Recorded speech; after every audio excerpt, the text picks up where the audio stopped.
My name is Justina from JustinaTraining.com. Today I would like to talk about PCOS and exercise recommendations. So I have been working with PCOS patients for over 6 years now.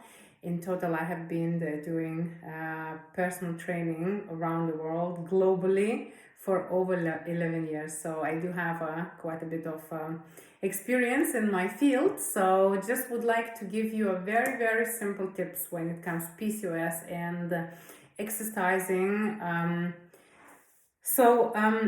First of all, I'm going to address the general crowd who is contacting me usually for my help is mainly beginners or people who have been training for a bit and not getting any results. So first of all, one of the most important thing to understand is that PCOS requires throughout of the day movement.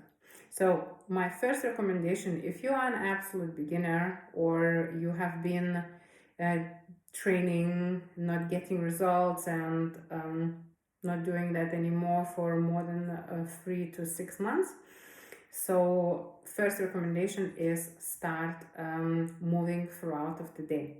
Get your steps together, get your bum up from the chair as often as 1 to 2 hours and moving.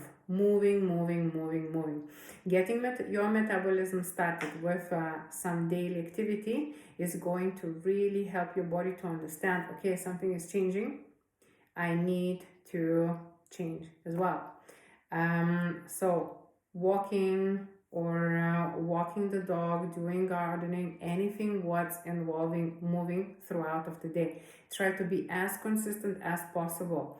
And when I say as consistent as possible, I mean every day for at least 6 weeks. You will see the results. If you are suddenly from nothing going to start walking, it can be very slow walk, but every day consistently in the morning, afternoon, evening, or in the morning and evening, or afternoon and evening, whatever you can, 10-15 minutes walk 2 to 3 times a day is going to make a really big difference. So first recommendation, start moving. Second recommendation, once you get yourself a little bit into a routine, once you get starting to build your habit of a movement, I would highly recommend to find a professional who has experience in the PCOS field and get more personalized advice. So the next step would be starting doing some training, which involves training your muscles, which is resistance training. Everyone, not everyone, but a lot of people freaks out when I say muscle training, resistance training, or strength training. You absolutely don't need to worry about that. You don't need to have your house equipped with a lot of dumbbells, or you don't need to sign up for a fancy gym. In the beginning, all you're gonna need to do is do your body weight exercises until you're gonna get used to challenging your muscles, and then slowly you can start adding some weights, but that's not going to happen overnight. So finding a professional who can help you to create a proper plan, or starting from very simple exercises from YouTube can also be useful, but I would not recommend that for people who has never done exercise before. So if you have never done exercise before, I would recommend to have at least 1 or 2 sessions with a professional. So a professional could review your posture, give you some good tips and advices on how to perform exercises.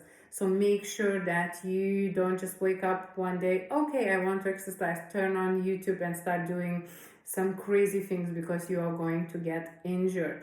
Now, however, if you still want to try and do some videos, you must make sure that you find the suitable videos for you, which includes keywords as beginners, PCOS beginners, easy workout for beginners, easy home workout, no equipment workout for beginners. So just make sure you do that. And My last advice, my last recommendation for PCOS and exercising would be try not to overdo it. So when I say that you need to exercise every day, that means that you need to move every day and exercise 3 to 5 times a week, no more. So I know that sometimes, judging from my experience, quite a few of my clients told me that they have been doing seven times a week with the spin classes, high intensity training, and they still don't see results.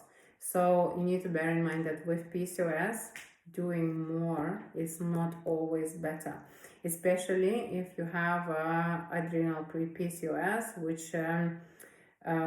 which is caused by stress levels, by stress hormones, which affects stress hormones. You should be very, very mindful and careful on how much exercise you're doing, and understanding what is enough and what is too much sometimes can be hard, because we might think, okay, I'm not getting results, so that means I need to do more and more and more. This is what I have been hearing from my clients, that in the past they noticed, okay, I'm doing running, I'm doing spinning, I'm doing boxing, and every day, and that does not give me results, so I add more and more and more. No, that's absolutely wrong, because the more you stress your body, the less you're going to gain benefits, and you're just going to continue gaining fat. So not overdoing it is extremely important. If you feel like you're exercising 5 times a week and that's not giving you results, that means you are doing wrong type of training or wrong type of the exercises, and it doesn't mean that you are not doing enough. So first of all, moving throughout of the day. Second, finding a professional who can advise you on a proper workout, guide you through the proper workout, and tell you what is the best for exactly your situation. And the third one, do not overdo it. If you're doing too much, that does not mean that you're going to get results. It can go even backwards. So mindfulness is your best friend. If you need any more advice or help, please do not hesitate and contact me. Thank you.